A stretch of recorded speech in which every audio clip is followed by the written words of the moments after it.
नमस्कार, मैं अम्बी वर्मा और आप देख रहे हैं जोगी जगत टीवी। एक नई शुरुआत। तो चलिए रुक करते हैं कुछ खास खबरों की ओर।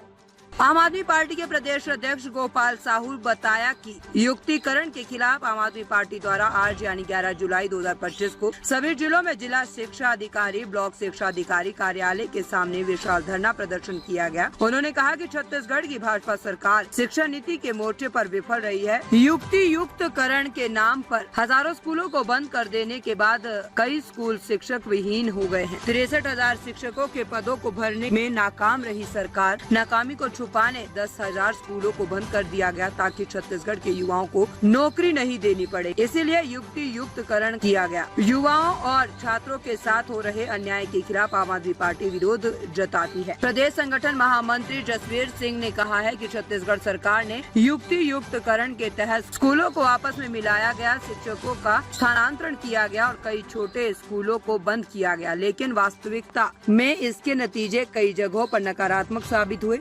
युक्तिकरण के तहत जब 2 स्कूलों को मिलाया गया तो कई छात्रों को अब 3 से 5 किलोमीटर दूर स्कूल जाना पड़ रहा है। इससे खासकर बालिकाओं की पढ़ाई पर बुरा असर पड़ रहा है। जहां एक और शिक्षकों का स्थानांतरण किया गया तो वहीं कई स्कूल ऐसे रह गए जहां विषय विशेषज्ञ शिक्षक है ही नहीं। बच्चों को बिना गणित या विज्ञान की पढ़ाई करवानी पड़ रही है। कई स्थानों पर बिना स्थानीय स्थिति को समझे स्कूलों का विलय किया गया। इससे सामाजिक, भौगोलिक और आर्थिक बाधाएं सामने आई। जो स्कूल बंद कर दिए गए उनके भवन जर्जर हो रहे हैं और कई जगहों पर सरकारी संसाधन व्यर्थ जा रहे हैं। प्रदेश उपाध्यक्ष प्रियंका शुक्ला ने कहा है कि उदाहरण से समझिए कि धीर सीमा विकास खंड में परसतराई में शासकीय उच्चतर माध्यमिक विद्यालय है जो कि 1962 से संचालित है। वर्तमान सरकार के युक्तिकरण से स्कूल शिक्षकों की भारी कमी से जूझ रहा है। विडम्बना देखिए कि 3 कक्षाओं के लिए एकमात्र अंग्रेजी का शिक्षक है और वही शिक्षक विज्ञान की क्लास भी लेते हैं। बलौदा बाजार जिले के नगर पंचायत के एक उच्चतर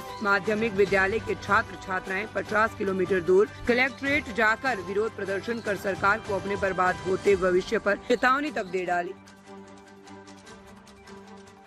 तो बड़ी बड़ी बातें करते हैं, चाहे बस्तर हो, चाहे हसदेव हो, चाहे रायगढ़ हो और चाहे अब प्रदेश के अंदर शिक्षकों का ये मुद्दा हो, बच्चों का ये मुद्दा हो। आज आम आदमी पार्टी के द्वारा हम आप सभी जानते हैं कि आम आदमी पार्टी का शुरू से एक मिशन रहा है, एक आंदोलन रहा है, वो है शिक्षा का आंदोलन। शिक्षा और स्वास्थ्य की 2 व्यवस्था। हमारा मानना है कि देश की हर जनता को उनका अधिकार है कि उनको मुफ्त में मिले और अच्छी शिक्षा, अच्छा स्वास्थ्य मिले।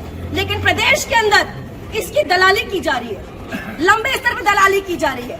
कैसे स्कूलों को बंद किया जाए, सबको पता है कि स्कूल क्यों बंद किए जा रहे। कहने को तो बहाना है कि बच्चे कम है। हम सबको पता है कि हम जिस देश में रहते हैं उस देश में लड़कियों की वैसे भी पढ़ाई और लिखाई बहुत कम हो पाती है। खासकर गांव क्षेत्र में दूरी के कारण लड़कियां नहीं पढ़ पाती, सामाजिक कुरीतियों के कारण लड़कियां नहीं पढ़ पाती। ले देकर के उन बच्चों ने स्कूल जाना शुरू किया होगा अपने गाँव के स्कूल में, और अब सरकार कह रही है कि वहाँ बच्चों की संख्या कम है तो वहाँ बंद करके उसको दूसरी जगह पर, जैसे बस्तर के एक गाँव का मुझे याद है 8 किलोमीटर वहाँ से दूर कर दिया गया स्कूल। अब उससे क्या हो रहा है, जो बच्चे स्कूल जा रहा था, जो लड़की स्कूल जा रही थी, एक तो वैसे भी लड़कियों की एजुकेशन पे इतने सारे कैंपेन करने पड़ते हैं और आज इस स्थिति में जब ये स्कूल बंद होंगे, पूरे प्रदेश के अंदर युक्तिकरण के नाम पर 10,000 स्कूल बंद होने जा रहे हैं, बंद कर दिए गए हैं। और उसके बाद वो जो शिक्षक वहाँ पढ़ा रहा होगा उसको फेंक दिया। चाहे वहाँ का शिक्षक हो या फिर बच्चियाँ, जिन वैसे भी हमारे देश में बच्चों के लिए बहुत सारे कैंपेन चल रहे हैं। आप कैंपेन इसलिए चलाए जा रहे हैं कि बच्चों को पढ़ाया जाए, लिखाया जाए। ले देख के जो बच्चियाँ स्कूल से निकल, गाँव के निकल के पास के स्कूल जा रही थी, अगर स्कूल बंद होगा तो उससे कितना बड़ा असर होगा। और इसी बात को लेकर के हम विरोध कर रहे हैं कि आपका ये बच्चे का अधिकारी जिनको शिक्षा मिले, अच्छी शिक्षा मिले। और आम आदमी पार्टी शुरू से इस मिशन पे है कि पूरे देश में बच्चों को और यहाँ के नागरिकों को अच्छी शिक्षा और अच्छा स्वास्थ्य उनका अधिकार है। इसी को लेकर आम आदमी पार्टी यहाँ पर भी प्रतिबद्ध है और इस युक्तिकरण का जो ये फैसला सरकार ने लिया है, इस आदेश को रद्द कराने की मांग को लेकर भी मुख्यालय किया जा रहा है। मांग बार बार हम ये कह रहे हैं कि एक तरफ सरकार जो है शराब दुकानें खोल रही है, मधुशाला खोल रही है, दूसरी तरफ पाठशाला बंद कर रही है। तो हमने नारा भी दिया कि मधुशाला नहीं, पाठशाला खुलेगी तो हमारे देश का जो स्वास्थ्य व्यवस्था है, जो भविष्य है देश का, वो सब ऑटोमेटिक ठीक हो जाए, क्योंकि शिक्षित व्यक्ति ही कुछ आगे जाके कर सकता है। तो उस मिशन को लेकर के आज हम यहाँ बैठे और युक्तिकरण के आदेश को रद्द कराने की मांग ताज़ा खबरों से जुड़े रहने के लिए हमारे चैनल को सब्सक्राइब करें और बेल आइकन को दबाना ना भूलें ताकि हर खबर की नोटिफिकेशन आपको मिलती रहे।